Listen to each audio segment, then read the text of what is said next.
The 10th law. Infection. Avoid the unhappy and unlucky. Judgment. You can die from someone else's misery. Emotional states are as infectious as diseases. You may feel you're helping the drowning man, but you are only precipitating your own disaster. The unfortunate sometimes draw misfortune on themselves. They will also draw it on you. Associate with the happy and fortunate instead.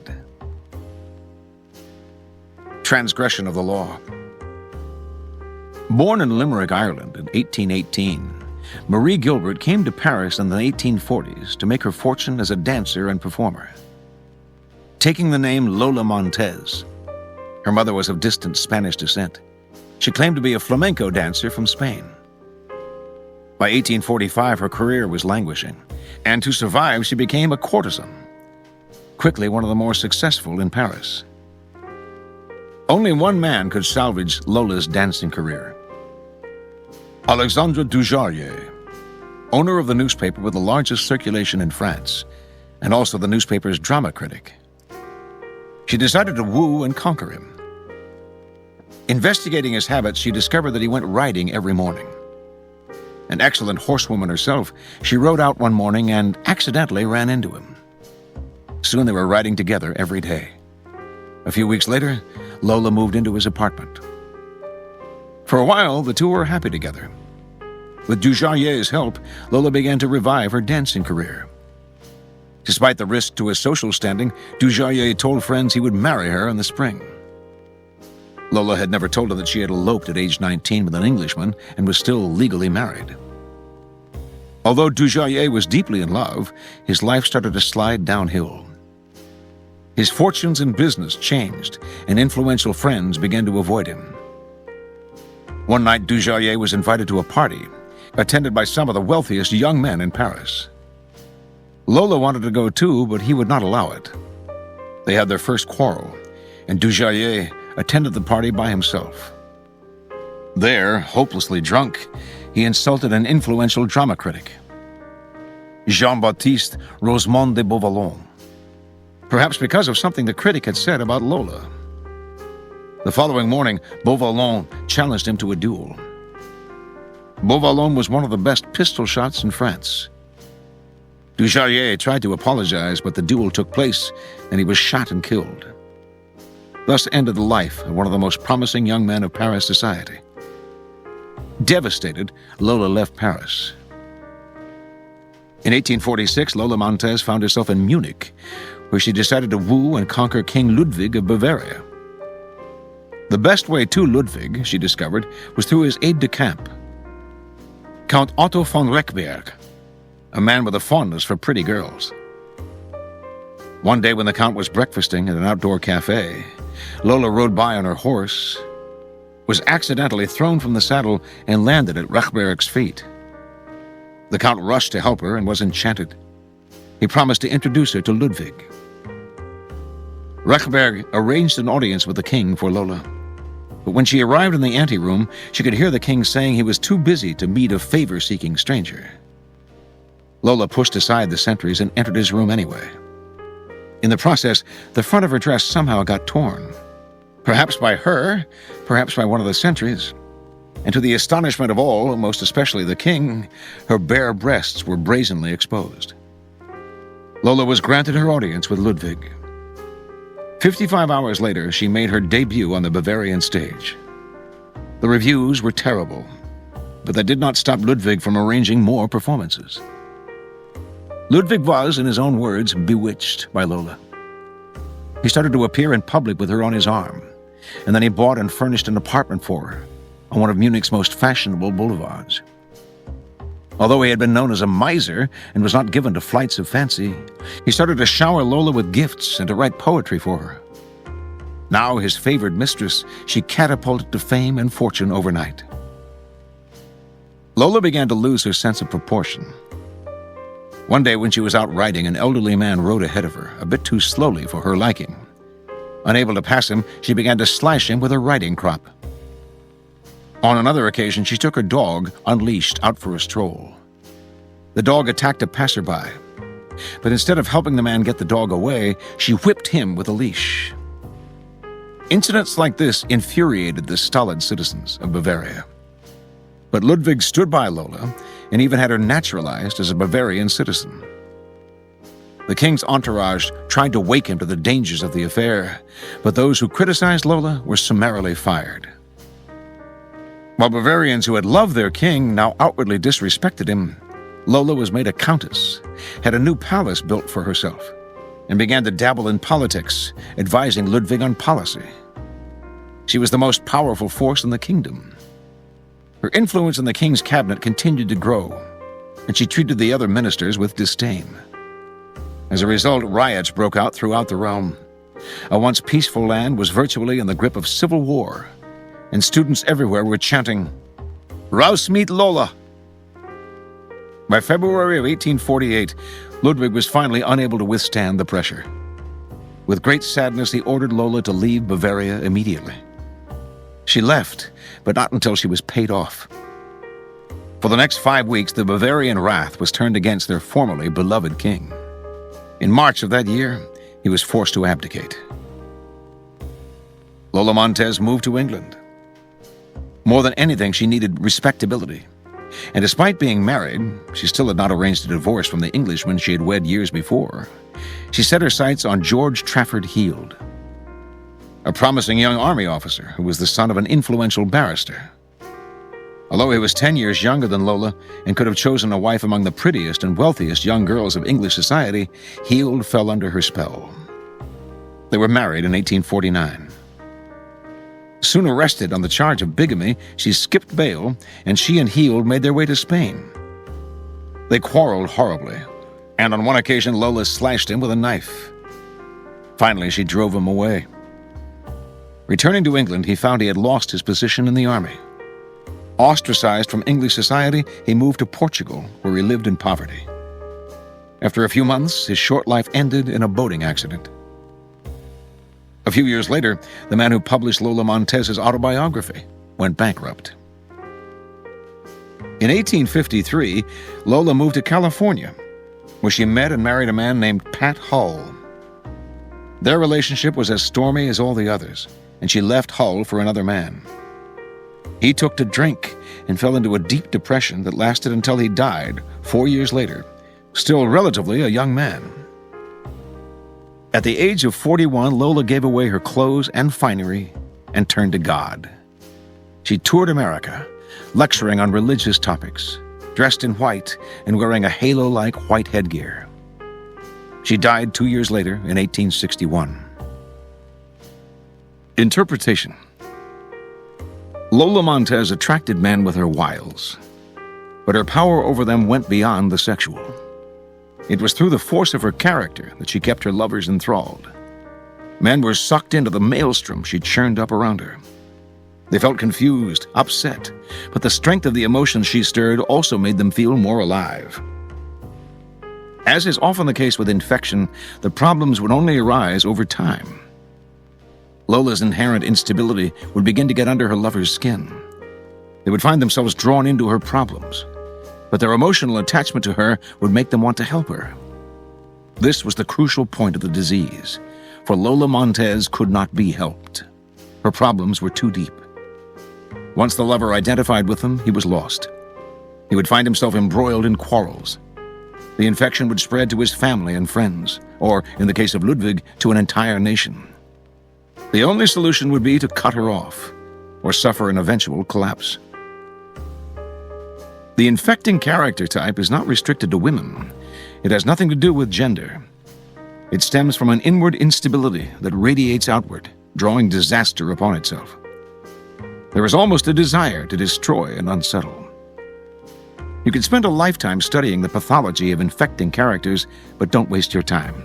Just learn the lesson. When you suspect you are in the presence of an infector, don't argue, don't try to help, don't pass the person on to your friends, or you will become enmeshed. Flee the infector's presence or suffer the consequences. Keys to power. Those misfortunates among us who have been brought down by circumstances beyond their control deserve all the help and sympathy we can give them.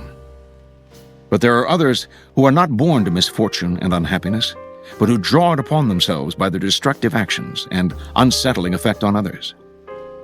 It would be a great thing if we could raise them up, change their patterns. But more often than not, it is their patterns that end up getting inside and changing us. The reason is simple. Humans are extremely susceptible to the moods, emotions, and even the ways of thinking of those with whom they spend their time. The incurably unhappy and unstable have a particularly strong infecting power because their characters and emotions are so intense. They often present themselves as victims, making it difficult at first to see their miseries as self-inflicted. Before you realize the real nature of their problems, you have been infected by them. Understand this. In the game of power, the people you associate with are critical. The risk of associating with infectors is that you will waste valuable time and energy trying to free yourself. Through a kind of guilt by association, you will also suffer in the eyes of others. Never underestimate the dangers of infection. There are many kinds of infector to be aware of, but one of the most insidious is the sufferer from chronic dissatisfaction. Cassius, the Roman conspirator against Julius Caesar, had the discontent that comes from deep envy. He simply could not endure the presence of anyone of greater talent. Probably because Caesar sensed the man's interminable sourness, he passed him up for the position of first praetorship and gave the position to Brutus instead. Cassius brooded and brooded, his hatred for Caesar becoming pathological. Brutus himself, a devoted Republican, disliked Caesar's dictatorship. Had he had the patience to wait, he would have become the first man in Rome after Caesar's death, and could have undone the evil that the leader had wrought. But Cassius infected him with his own rancor, bending his ear daily with tales of Caesar's evil. He finally won Brutus over to the conspiracy. It was the beginning of a great tragedy. How many misfortunes could have been avoided had Brutus learned to fear the power of infection? There is only one solution to infection: quarantine. But by the time you recognize the problem, it is often too late. A Lola Montez overwhelms you with her forceful personality. Cassius intrigues you with his confiding nature and the depth of his feelings. How can you protect yourself against such insidious viruses? The answer lies in judging people on the effects they have on the world and not on the reasons they give for their problems. Infectors can be recognized by the misfortune they draw on themselves, their turbulent past, their long line of broken relationships, their unstable careers, and the very force of their character, which sweeps you up and makes you lose your reason. Be forewarned by these signs of an infector. Learn to see the discontent in their eye. Most important of all, do not take pity. Do not enmesh yourself in trying to help. The infector will remain unchanged, but you will be unhinged. The other side of infection is equally valid and perhaps more readily understood. There are people who attract happiness to themselves by their good cheer, natural buoyancy, and intelligence. They are a source of pleasure, and you must associate with them to share in the prosperity they draw upon themselves. This applies to more than good cheer and success. All positive qualities can infect us. Talleyrand had many strange and intimidating traits, but most agreed that he surpassed all Frenchmen in graciousness, aristocratic charm, and wit. Indeed, he came from one of the oldest noble families in the country, and despite his belief in democracy and the French Republic, he retained his courtly manners. His contemporary Napoleon was in many ways the opposite. A peasant from Corsica, taciturn and ungracious, even violent. There was no one Napoleon admired more than Talleyrand. He envied his minister's way with people, his wit, and his ability to charm women. And as best he could, he kept Talleyrand around him, hoping to soak up the culture he lacked. There is no doubt that Napoleon changed as his rule continued. Many of the rough edges were smoothed by his constant association with Talleyrand. Use the positive side of this emotional osmosis to advantage. If, for example, you are miserly by nature, you will never go beyond a certain limit. Only generous souls attain greatness. Associate with the generous, then, and they will infect you, opening up everything that is tight and restricted in you. If you're gloomy, gravitate to the cheerful. If you're prone to isolation, force yourself to befriend the gregarious. Never associate with those who share your defects. They will reinforce everything that holds you back. Only create associations with positive affinities. Make this a rule of life, and you will benefit more than from all the therapy in the world. Reversal. This law admits of no reversal. Its application is universal. There is nothing to be gained by associating with those who infect you with their misery. There is only power and good fortune to be obtained by associating with the fortunate. Ignore this law at your peril. Here are some further reflections on this law. From Leonardo da Vinci, The Nut and the Campanile. A nut found itself carried by a crow to the top of a tall campanile, and by falling into a crevice, succeeded in escaping its dread fate. It then besought the wall to shelter it, by appealing to it by the grace of God, and praising its height and the beauty and noble tone of its bells. Alas, it went on, as I have not been able to drop beneath the green branches of my old father, and to lie on the fallow earth covered by his fallen leaves, do you, at least, not abandon me? When I found myself on the beak of the cruel crow, I made a vow that if I escaped, I would end my life in a little hole. At these words, the wall, moved with compassion, was content to shelter the nut in the spot where it had fallen. Within a short time, the nut burst open. Its roots reached in between the crevices of the stones and began to push them apart. Its shoots pressed up toward the sky. They soon rose above the building, and as the twisted roots grew thicker, they began to thrust the walls apart and force the ancient stones from their old places. Then the wall, too late and in vain, bewailed the cause of its destruction, and in short time it fell in ruin. From Montaigne. In his own time, Simon Thomas was a great doctor. I remember that I happened to meet him one day at the home of a rich old consumptive.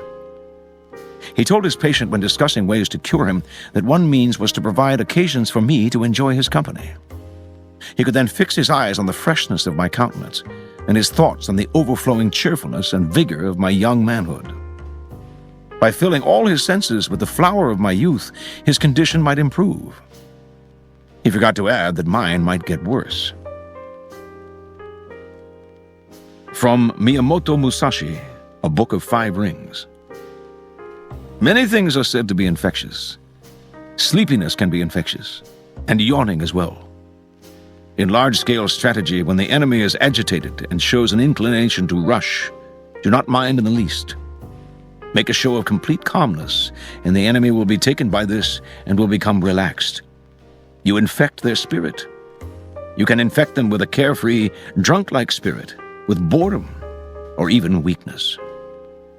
And from Kekawas Ibn Iskandar, A Mirror for Princes. Regard no foolish man as cultured, though you may reckon a gifted man as wise, and esteem no ignorant abstainer a true ascetic. Do not consort with fools, especially those who consider themselves wise. And be not self-satisfied with your own ignorance. Let your intercourse be only with men of good repute, for it is by such association that men themselves attain to good repute. Do you not observe how sesame oil is mingled with roses or violets, and how, when it has been for some time in association with roses or violets, it ceases to be sesame oil, and is called oil of roses or oil of violets?